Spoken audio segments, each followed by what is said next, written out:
Thanks for dropping by, and importantly for purchasing your DIY wet felting kit. Today we're going to work through creating your wet felt glasses case. This is what the end result is going to look like. It's basically a seamless envelope for putting your glasses in. At the end of the day, it's going to probably end up being about 18 centimetres long and about 8 centimetres wide, but not having to be precise, it's whatever's going to fit your glasses, but that should be around about the size. The materials you need for the project are in the box that you bought, so your DIY wet felting kit. And it's really designed for beginners to give you an introduction to the craft of wet felting. This is a craft that I love. It's a way of unleashing your creativity, playing with some amazingly beautifully coloured wools, blending them together into some amazing, unique, one-of-a-kind objects. I think of it as also almost like a meditation in motion. Once you get into it, laying out the wools, massaging it with beautifully warm soapy water, rolling it up in a very relaxed rhythm, it just gets you totally engrossed in that whole creative project that you're embarked on. So hopefully it's a project you're going to really love doing, and it might even entice you to do some more wet felting. So with all of that said, let's get started. So before we start our project, we need to set up our workspace. The first thing we do is lay down a bath towel. That's to stop our work surface or table from getting any water or soap spillage on it, which happens when you're wet felting. Next, we lay down bubble wrap. With the bubble wrap, keep the bubbles facing up. That gives us a bit of traction during the felting process. We then lay down our netting. The netting is actually used for, as we put our wools down and then start to wet it out, we actually use the netting to hold it all together so it doesn't move around and also stops it from sticking to our hands. Then we put down our resist. The resist is basically the template for creating the envelope for the glasses case. You will lay the wool over the resist and wrap it around it as part of the felting process. This stops the wool from matting to itself and creates the hollow for the case. We then need tea towel. We're going to use that in the rolling process of felting. A hand towel, that's really just to dry your hands off in between laying down your wools. The soap that came in your kit, a bowl of warm water and a spray bottle. Now for a spray bottle, I actually find that these old cleaner bottles or even liquid washing up detergent bottles are very handy for that. Just something that you can actually spray water out of as we're wetting out our wool.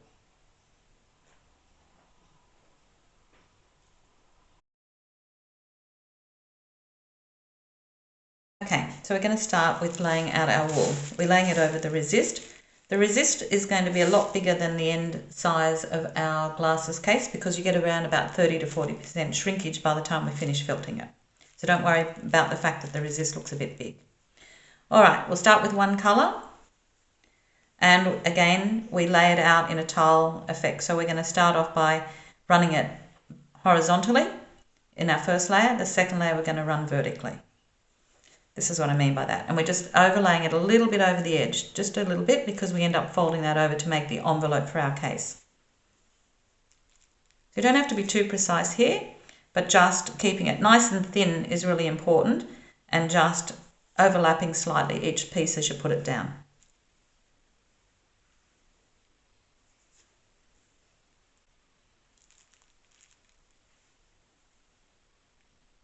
So take your first colour up as far as you want it to go.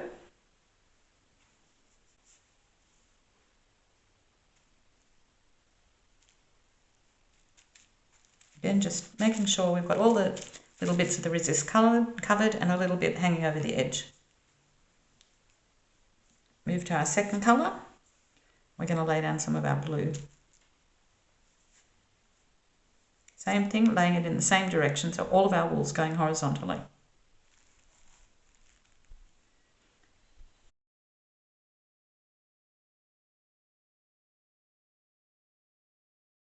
So that's our first layer of our wool running in the one direction.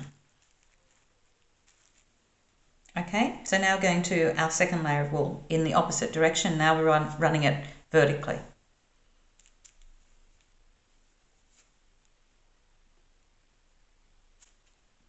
Again, don't let it go too far over the edge, just a little bit, maybe like 1 to 2 mil.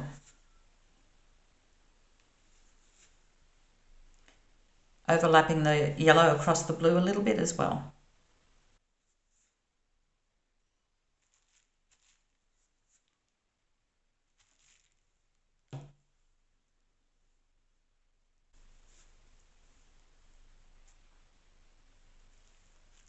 When you get some thick pieces, all you have to do is feather it out a little bit like that, or split it and just relay it down.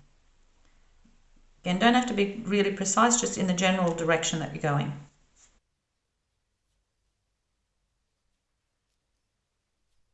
Now see here where I can see a little bit of the green resist underneath? We just put a little bit more wool in there because we just don't want any bald spots or thin spots. So there we have layer 2. We're going to continue in this pattern, so horizontally, vertically, until we have 5 layers of wool on top of our resist. The next step is we now need to start to wet out our wool. That is the beginning of the felting process. So make sure your pieces of roving are well away from your work area because you don't want them to get wet. Taking our spray bottle, we've now put our warm water inside of that, and we're just going to spray a bit of water across our wool. So not too much, just enough so that we can actually get a bit of water happening. We're now going to also wet my soap a little bit. The soap really is used for lubricating our hands for when we're playing with the wool, so it doesn't stick to ourselves, and so it actually glides nicely across the wool.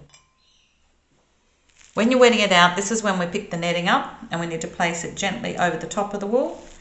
And here we just start to press down. We're not rubbing, we're just pressing down nice and gently to make sure that we're getting some of that water to seep through our layers of wool. And start to move your hands very gently, but we're not rubbing, just patting really. So we keep patting our wool down, making sure we're squeezing the water through the layers of wool. Now see, you can actually see here that it looks quite dry, and if I was to lift this net up, see how that's quite dry there? That means we need a little bit more water. So just give it a bit more of a spray, around the edges in particular, and I'm just going to go back over the wool.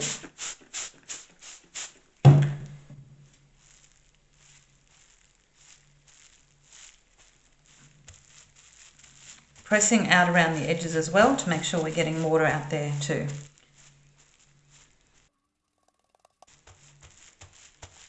We're going to start laying out our second side, so at this stage we're just going to flip our whole package over.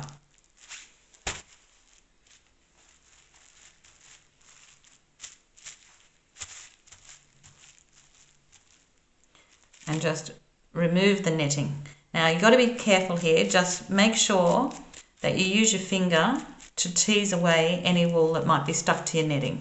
So nice and gently, just pulling it apart. And voila, we have side 2.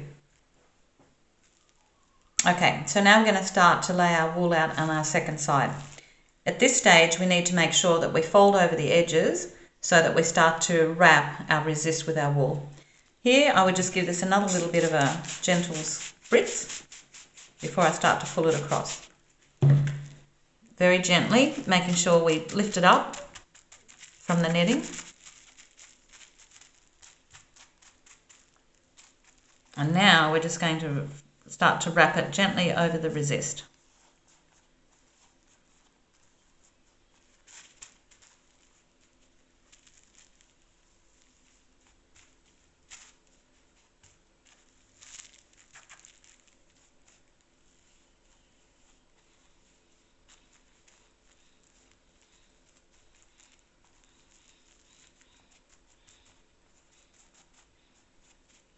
Don't worry that it's not even, because we're going to be filling it up with wool again, so that doesn't really matter at all.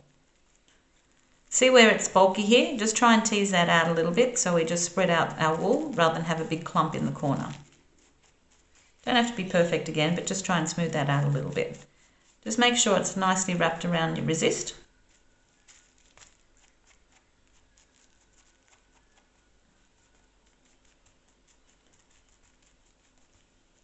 And we're ready to begin rolling out our wool on side 2.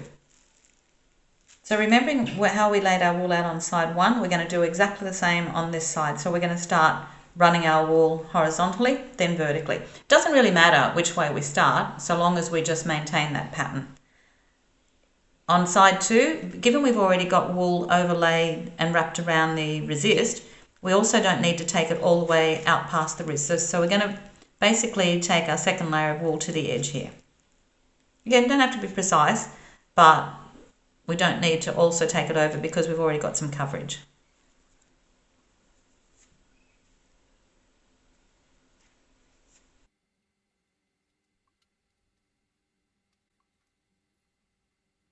So now, laying the wool vertically, continue in this tile pattern until we have laid down 5 layers of wool. We should end with a horizontal layer.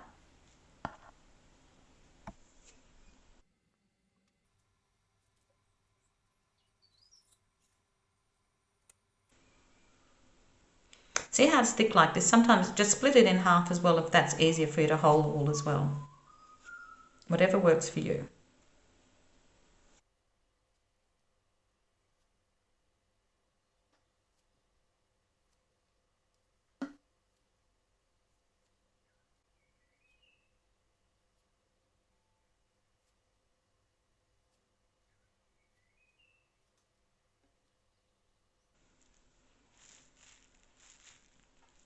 And there we have side 2 laid out. The next step is we now need to start to wet out our wool. That is the beginning of the felting process. So make sure your pieces of roving are well away from your work area because you don't want them to get wet. Taking our spray bottle, we've now put our wool water inside of that, and we're just going to spray a bit of water across our wool. So not too much, just enough so that we can actually get a bit of water happening. We're now going to also wet my soap a little bit. The soap really is used for lubricating our hands for when we're playing with the wool so it doesn't stick to ourselves, and so it actually glides nicely across the wool. When you're wetting it out, this is when we pick the netting up and we need to place it gently over the top of the wool. And here we just start to press down. We're not rubbing, we're just pressing down nice and gently to make sure that we're getting some of that water to seep through our layers of wool. You can start to move your hands very gently, but we're not rubbing, just patting really.